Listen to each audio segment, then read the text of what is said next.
మోదీ 3.0 ప్రమాణానికి ఇంకా ఎంతో సమయం లేదు. ఈ రాత్రికే మూడోసారి ప్రధానమంత్రిగా ప్రమాణ స్వీకారం చేయబోతున్నారు నరేంద్ర మోదీ. ఇదో రికార్డ్. వరుసగా 3 సార్లు ప్రధానిగా ప్రమాణ స్వీకారం చేయడం సరికొత్త చరిత్ర సృష్టిస్తున్నారు మోదీ. ఈ సందర్భంగా కేబినెట్లో చేరే వారికి స్వయంగా పీఎంఓ నుంచి ఫోన్ చేసి తేనేటి విందుకు ఆహ్వానించారు. దాదాపు 63 మంది నేతలు ఈ తేనేటి విందుకు హాజరయ్యారు. వారితో ప్రత్యేకంగా సమావేశమైన నరేంద్ర మోదీ కొత్త ప్రభుత్వంలో తీసుకోవాల్సిన జాగ్రత్తలు, చేపట్టే అంశాలపై వివరించారు.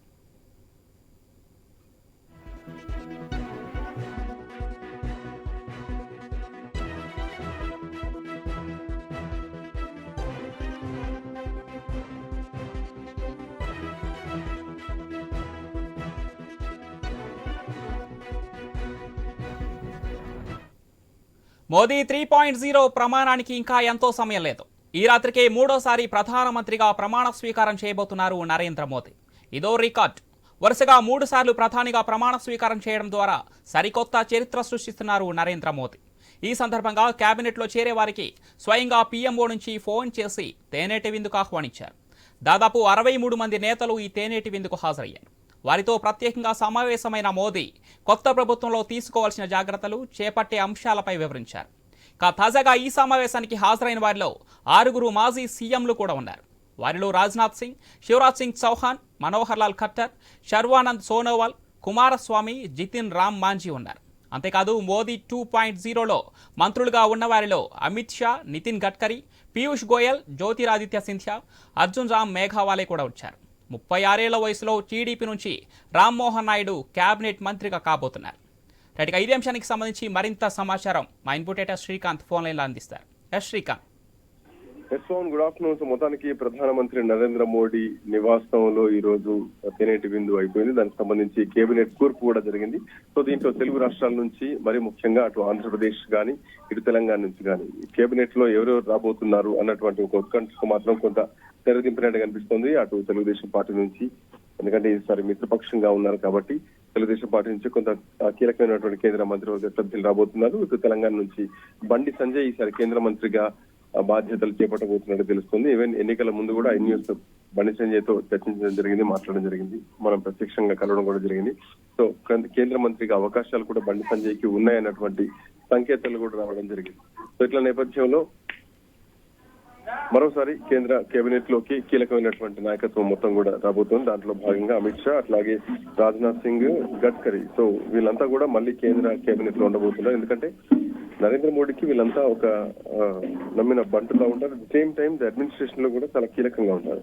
సో ఓవరాల్ గా చూస్తే కనుక ఇప్పటి వరకు ఉన్నటువంటి అభ్యర్థుల పరంగా చూస్తే కనుక ఫోన్ కాల్ ఎవరైతే ఈ తేనేటి విందుకు హాజరైన వాళ్ళు ఉన్నారో దాంట్లో నితిన్ గడ్కరీతో పాటు రాజ్నాథ్ సింగ్, పీయూష్ గోయల్, రక్షా ఖర్చే, అట్లాగే జితేందర్ సింగ్, రావు ఇంజిత్ సింగ్, మనోహర్ లాల్ ఖట్టర్, శాంతను ఠాకూర్, అశ్వని వైష్ణవ్, అట్లాగే మన్సుఖ్ మాండవీయ, అర్జున్ మగ్వాల్ వీళ్ళున్నారు. తో పాటు తమిళనాడులో ఉన్నటువంటి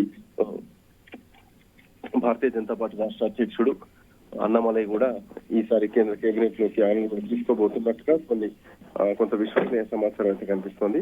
తో పాటు ఇంకా ఇటు బండి సంజయ్కి మాత్రం ఇచ్చారు అవకాశం ఉందని తెలుస్తుంది. ఎందుకంటే బండి సంజయ్ ఒక బీసీ నాయకుడు, భారతీయ జనతా పార్టీ నుంచి రాష్ట్ర అధ్యక్షుడిగా ఉన్నటువంటి బండి సంజయ్ని అకస్మాత్తుగా తప్పించడం జరిగింది. ఆ తర్వాత కిషన్ రెడ్డిని బండి సంజయ్ రాష్ట్ర అధ్యక్షుడిగా చేయడం జరిగింది. సో ఓవరాల్ గా చూసుకుంటే కనుక ఈసారి బండి సంజయ్కి కొంతవరకు అవకాశం ఉన్నట్టుగా మాత్రం కనిపిస్తుంది.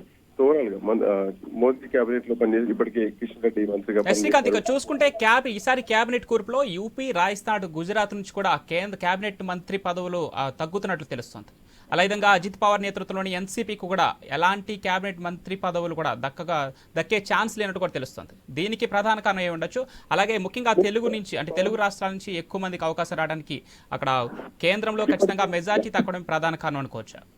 ఇప్పటికే అంటే భారతీయ జనతా పార్టీ అంటే కేవలం నార్త్ ఇండియా పార్టీ అన్నటువంటి ఒక ముద్ర మాత్రం బలంగా ఉంది. సౌత్ ఇండియాకు ఏ మాత్రం పదవులు ఇచ్చినా గానీ ఏదో చిన్న చిన్నగా పెద్దగా ప్రచారం లేని పదవులు ఇచ్చారు తప్ప ఇప్పటివరకు ఒక బలైనటువంటి శాఖలు మాత్రం ఇటు మన సౌత్ దక్షిణ భారతానికి ఇవ్వలేదు అన్నటువంటి ఒక నాడు ఉంది.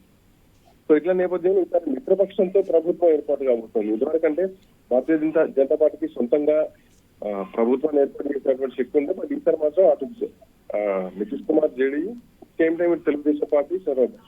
సో ఇటు మనకు ప్రస్తుతానికి కూడా అంతే ఇంపార్టెన్స్. ఇట్లా నేపథ్యంలో ఈసారి భారతీయ జనతా పార్టీ సౌత్ లో కూడా ఎంటర్ కావాలని చూస్తుంది. కర్ణాటక ఎన్నికల తర్వాత భారతీయ జనతా పార్టీ కొంతవరకు సౌత్ ఎంట్రీ తగ్గిపోయింది.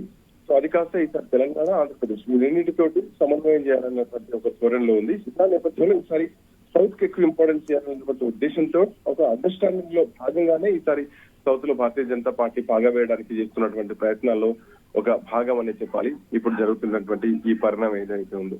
సో బీజేపీ కేవలం అంటే ఈశాన్య రాష్ట్రాలకు అట్లాగే నార్త్ ఇండియాకు మాత్రమే పరిమితం కాదు, మొత్తం దేశం అంతా బీజేపీ ఉంటుంది అన్నటువంటి ఒక ఇంపాక్ట్ ఈసారి తీసుకురావాలన్నటువంటి ఉద్దేశం రాజకీయ ప్రముఖుల నుంచి కూడా కనిపించింది. సో దాంట్లో భాగమే ఇప్పుడు తీసుకునేటువంటి నిర్ణయాలు ఈసారి కేంద్ర మంత్రివర్గ కూర్పు అని చెప్పొచ్చు.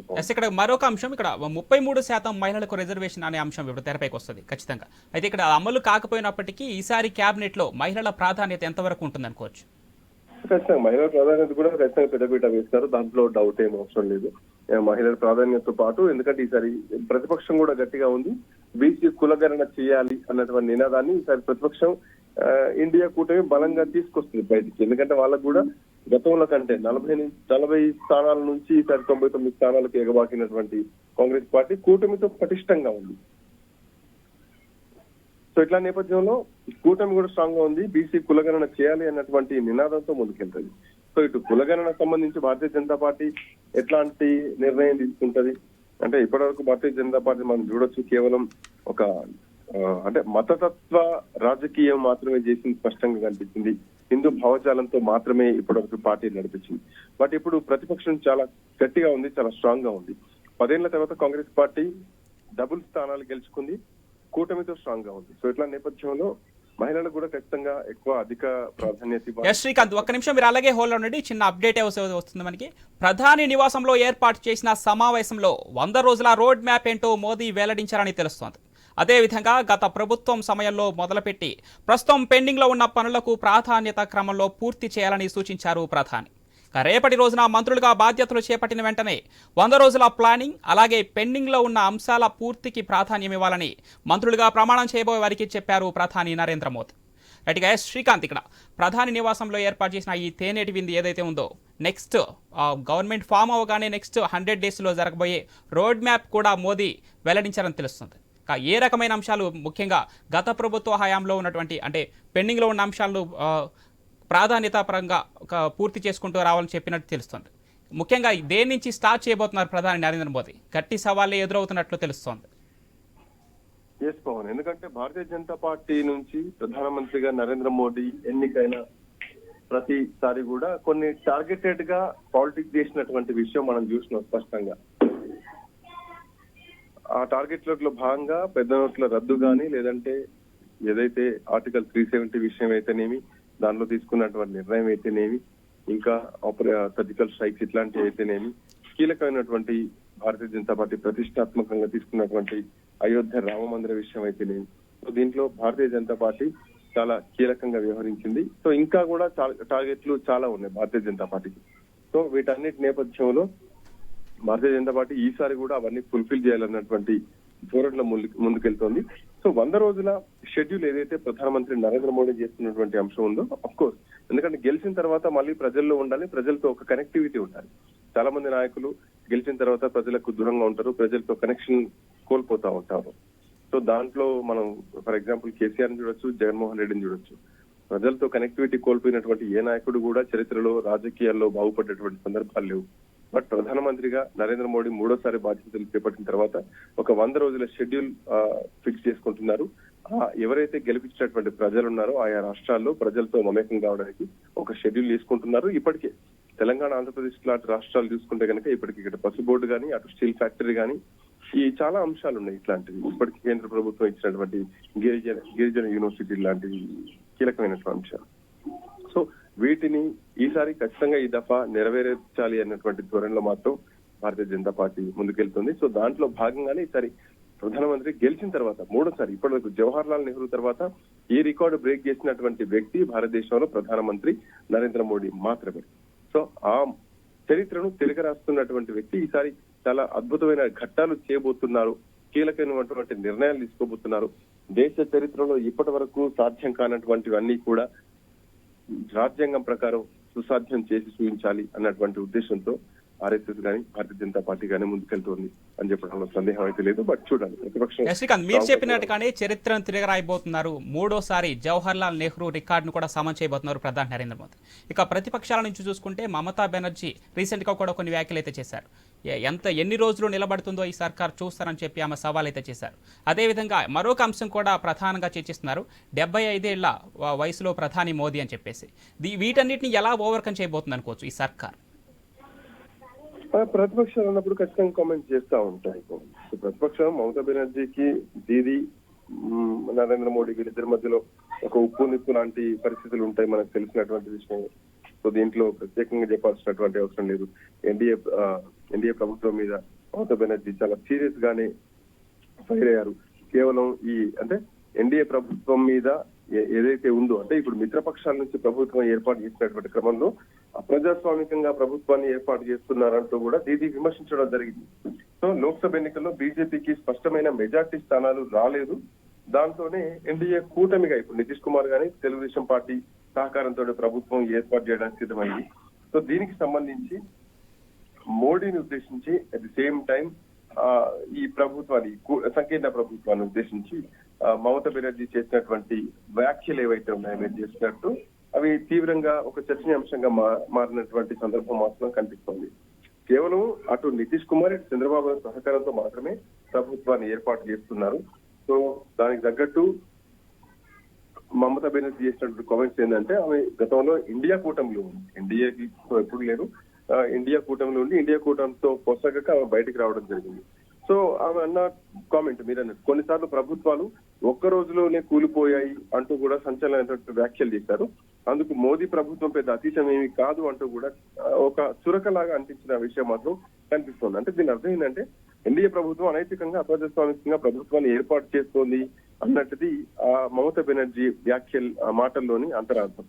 సో దీంట్లో ఇంకో విషయం ఏంటంటే మమతా బెనర్జీ చేసినటువంటి వ్యాఖ్యలు తొందరలోనే ఇండియా కూటమి కూడా అధికారంలోకి వస్తుంది అంటూ చేసినటువంటి వ్యాఖ్యలు ఏవైతే ఉన్నాయో అవి ఇప్పుడు రాజకీయంగా చర్చనీయాంశంగా మారాయి. సో ఈ పదవులు కొన్ని రోజులు ఉంటాయి, ఎంజాయ్ చేయండి, ఆ తర్వాత ఏమైనా జరగవచ్చు. అంటే ఇప్పటికీ ఇండియా కూటమి దరిదాపు 35 పైచిలుకు పార్టీలతోటి బలంగా ఉంది. కాంగ్రెస్ పార్టీకి దేశవ్యాప్తంగా 99 స్థానాలు వచ్చాయి, ఒక ఇండిపెండెంట్ కలిసి 100 స్థానాలు వచ్చాయి. అటు రాయబరేలియా లేదంటే వాయనాడ.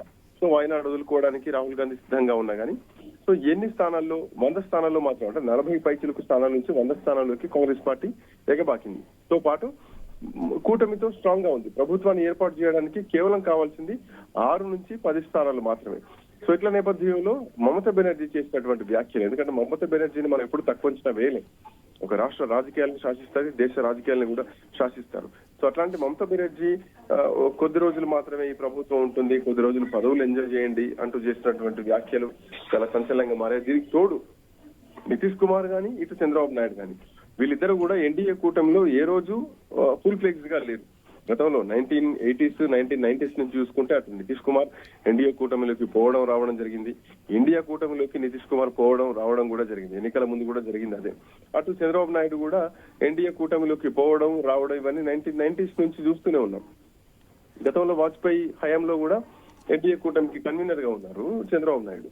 అండ్ మొన్న ఈ లాస్ట్ ఎలక్షన్స్ లో 2019 సమయంలో కూడా ఎన్డీఏ కూటమితో ప్రభుత్వాన్ని 2014 ఎన్డీఏ కూటమితో ప్రభుత్వాన్ని ఏర్పాటు చేయడం, ఆ తర్వాత అమిత్ షా వచ్చినప్పుడు తిరుపతిలో నల్ల బెలూన్లు ఎగరేయడం, నిరసన తెలపడం, ప్రత్యేక హోదాకు సంబంధించినటువంటి రాజకీయ అంశం ఇవన్నీ చర్చలోకి వచ్చాయి. బట్ మళ్ళీ ఎన్డీఏ కూటమిని వదిలిన వాళ్ళే మళ్ళీ ఎన్డీఏ కూటమిలోకి వెళ్ళడం, ఇప్పుడు దీది చేసినటువంటి వ్యాఖ్యలు, సో ఇవన్నీ కూడా కొంత రాజకీయంగా మాత్రం చర్చనీయాంశం. బట్ ఏమైనా ఇప్పటికే ఎన్డీఏ కూటమిలో కలిసిన వాళ్ళు కానీ ప్రజల నుంచి కానీ కొంత కవింపు జరుగుతూ ఉంటాయి. వాటి ప్రభుత్వాన్ని మాత్రం ఏర్పాటు చేస్తాం అన్నటువంటి ధీమాలో మాత్రం ఉన్నారు. Right, thanks for the update Srikanth.